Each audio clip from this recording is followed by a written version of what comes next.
সবে ভাল কৰি খেলিব লাগিব ঠিক আছে আৰু ফাইনেলৰ দিনা মই আকৌ আহিম হ'ব হ'ব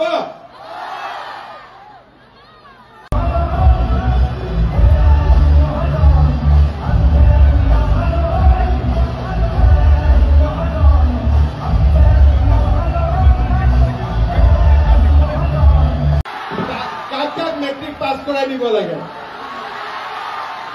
ইমান মেট্ৰিক কেণ্ডিডেট আহি গৈছে খেলিব ঠিক আছে মই সবকে বহুত বহুত ধন্যবাদ জনাইছো সবকে আৰু মই ফাইনেল চাব আহিম সবে ফাইনেল পাব লাগিব ঠিক আছে থেংক ইউ গুড নাইট